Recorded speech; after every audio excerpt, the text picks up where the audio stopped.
sejahtera untuk kita semua.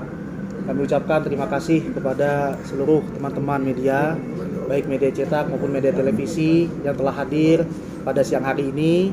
Ya, dalam rencananya Ibu Bunga akan menyampaikan konferensi pers ya terkait laporan yang sudah disampaikan Bu Bunga di Polda Metro Jaya pada tanggal 22 Agustus 2024. Ya, bersama dengan Bu Bunga pada hari ini ada Ibu Ratna Ningrum. Hai semuanya, yuk. Ya, dan saya Muhammad Zaki Rabbani selaku kuasa hukum dari Ibu Bunga Zainal. Kepada Ibu Bunga untuk menjelaskan kronologi dugaan tindak pidana penipuan, kami persilakan. Terima kasih teman-teman media online maupun TV yang udah nonton datang. Terima kasih banyak.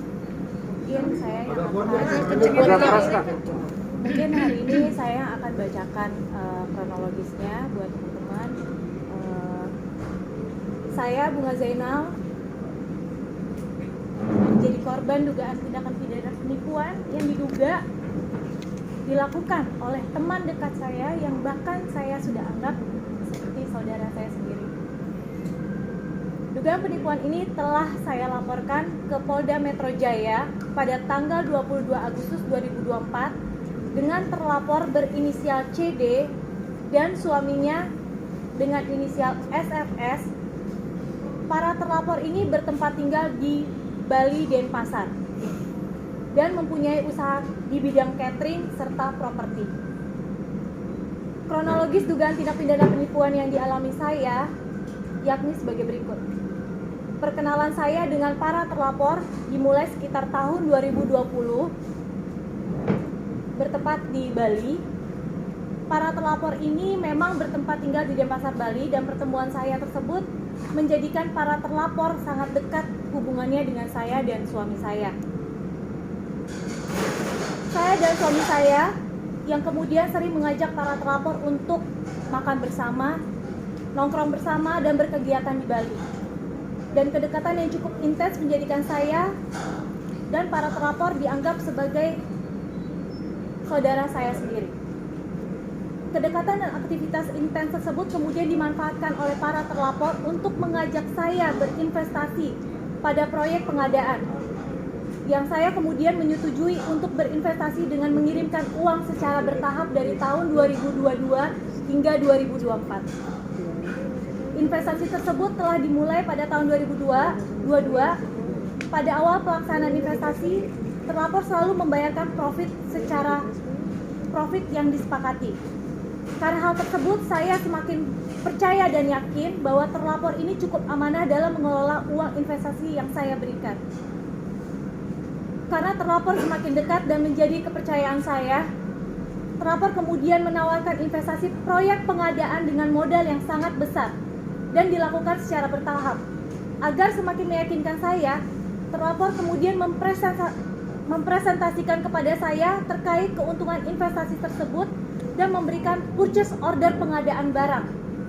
Saya semakin yakin, terlebih lagi purchase order tersebut adalah purchase order Copernic yang merupakan salah satu yayasan terbesar di Bali.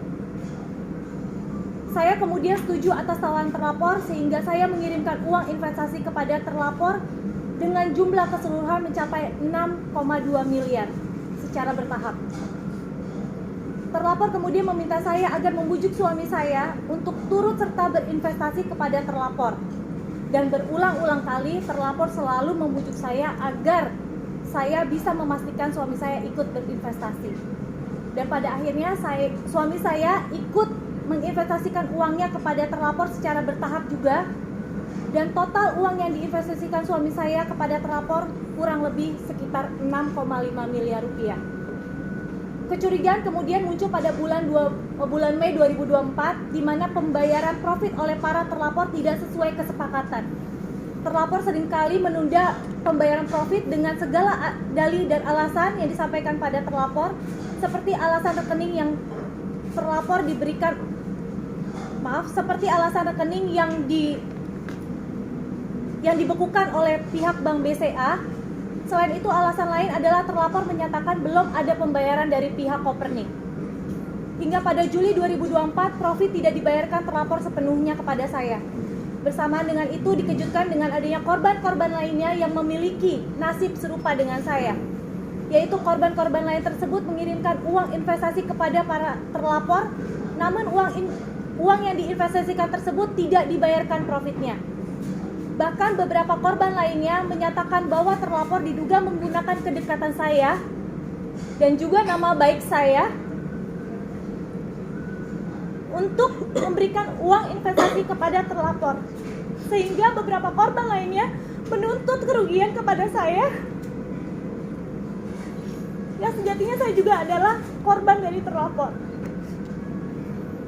Saya kemudian mencari tahu kebenaran proyek investasi yang ditawarkan kepada saya. Ternyata fakta bahwa purchase order Copernic yang ditawarkan para terlapor kepada saya itu diduga kuat adalah palsu. Betapa terkejutnya saya, dikarenakan para terlapor sudah saya anggap seperti saudara saya sendiri, bahkan sangat dekat dengan anak-anak saya.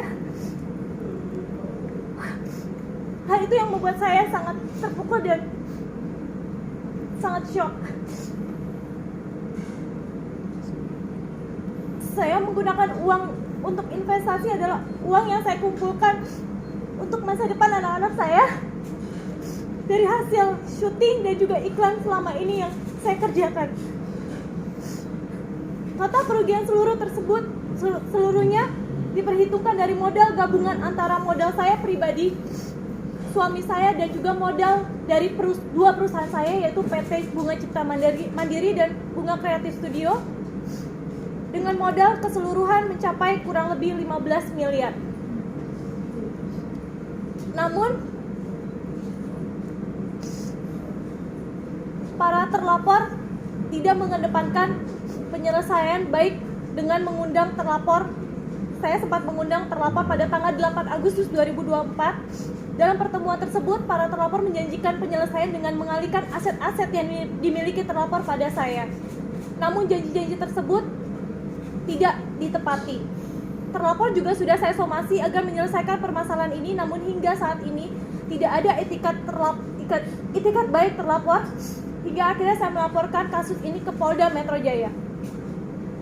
Laporan yang saya buat di Polda Metro Jaya hanya baru satu kasus dari beberapa kasus lainnya yang berpotensi untuk saya laporkan juga ke kepolisian.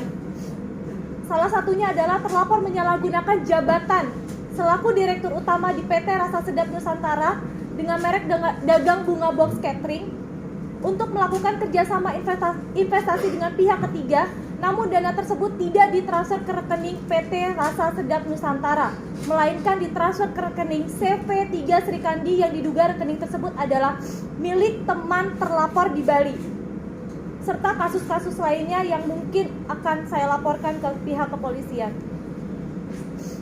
Saya juga mendapatkan informasi pula dari direct message Instagram saya terkait adanya masyarakat yang diduga menjadi korban penipuan oleh para terlapor. Oleh karena itu, melalui proses preskon ini, saya berharap masyarakat yang pernah menjadi korban untuk tidak ragu-ragu untuk melaporkan persoalan ini ke polisi. Terima kasih. Ada pertanyaan, teman-teman? Bawa bunga, kita siapin dulu yang satu dulu. Nah, sebelumnya agak